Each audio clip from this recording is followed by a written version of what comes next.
তাহলে এরা 5 মিনিট সময়ের মধ্যে সরতে পারলো না বলে শিক্ষকদের উপরে লাঠি পেটা করা আর যাই হোক মানুষের কাজ তো হতে পারে না। দেশ মানে কি? আমি এমন দেশ চাই ফুলের বাগানের মতো হবে, কেবল ফুল ফুটে থাকবে আমি তা বলছি না, কিন্তু একটা দেশ যেখানে প্রাণ ভরে শ্বাস নিতে পারবো, যেখানে রাত 12টার সময় আমার বাবুন বেড়াতে যেতে পারবে, হেঁটে যেতে পারবেন পথের মধ্যে, যদি অসুস্থ হয় 12টার সময় একটা অ্যাম্বুলেন্স কল করলে সাথে সাথে অ্যাম্বুলেন্স পাওয়া যাবে। এমন দেশ যেইখানে থেকে সুখ পাবো, ভালো লাগবে, আমার দেশ আমি ভালোবাসি, সেই দেশের জন্য আমি কিছু করতে চাই।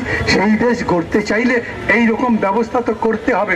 বড়লোকদের ব্যাংকে লোন দিচ্ছেন লক্ষ কোটি টাকা, ওই বেটার টাকা মেরে বিদেশ পাচার করে কোনো ব্যবস্থা করতে পারেন না।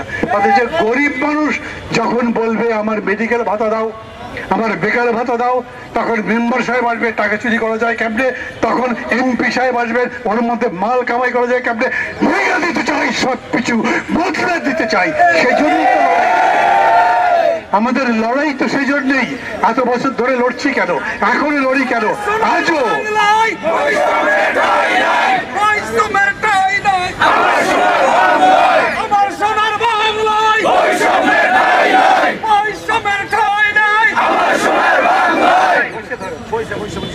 এতদিন যাই করেছেন আমি আপনাদের কাছে বলি একটা অনুরোধ, শিক্ষকরা শুধু মানুষ গড়ার কারিগর, মানে ক্লাসে কি লেখাপড়া শেখান তাই নয়, শিক্ষকরা মানুষকে মানুষ বানাবেন, শিক্ষকরা দেশকে দেশ বানাবেন, শিক্ষকরা বাংলাদেশ বানাবেন এমন একটা দেশ যেই দেশে পাশ করে সুখ পাই, এরকম একটা দেশ বানাবেন, বারবার চেষ্টা করবেন, লড়াই করবেন, মানুষকে শেখাবেন। সত্যি সত্যি দেশ যে বদলানো যায় তা তো সত্যি। মানুষের ভাগ্য বদলাতে কি লাগে বলেন?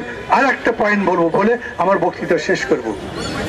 6 কোটি দরিদ্র লোক, একেবারে যার কোনো ইনকাম নেই, মাসে 1000 কোটি টাকা দেব। কত টাকা লাগবে 6 কোটি লোককে? মাসে 6 কোটি টাকা, বছরে 72,000 কোটি টাকা। আবার বলি 8 লক্ষ কোটি টাকার বাজেটের মধ্যে 72,000 কোটি টাকা বেশি। একটা পরিবারে যদি দরিদ্র 4 জন লোক থাকে, তার মানে সেই পরিবার 4,000 কোটি টাকা মাফ করবেন, 4,000 টাকা মাসে পাবে, তার সংসার চলবে। ও কিন্তু টাকা চুরি করবে না, জুয়া খেলবে না। গরিব মানুষের অর্থনীতি হচ্ছে সে পারলে 10টা টাকা জমাবে, 1 বছর পরে একটা মুরগি কিনবে, ছাগল কিনবে, না হলে একটা ভ্যান কিনবে, মানুষের সাশ্রয় করবার ব্যবস্থা করা যায়। সত্যি সত্যি দেশ বদলানো যায়, এটা বিশ্বাস করি আমি।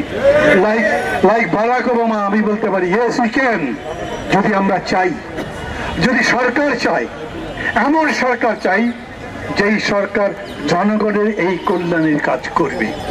আজকের এই লড়াইকে আপনারা শুধু শিক্ষকদের লড়াইয়ের কথা বলবেন না, এই লড়াই হচ্ছে শিক্ষকদের মুক্তির লড়াই, এই লড়াই শিক্ষাকে উন্নত করবার লড়াই, এই লড়াই সবাইকে স্বাস্থ্য দেওয়ার জন্য লড়াই, এই লড়াই বাংলাদেশকে বদলে নতুন বাংলাদেশ গড়বার লড়াই।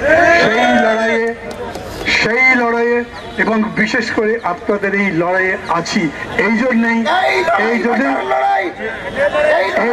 আপনাদের বিশ্বাস করে দিচ্ছি আমি, এই জন্যই আপনাদের এখানে আসছি। আপনারা আমার জন্য দোয়া করবেন, আমাদের জন্য দোয়া করবেন, ইনশাল্লাহ আমরা জিতবো। খোদা হাফেজ।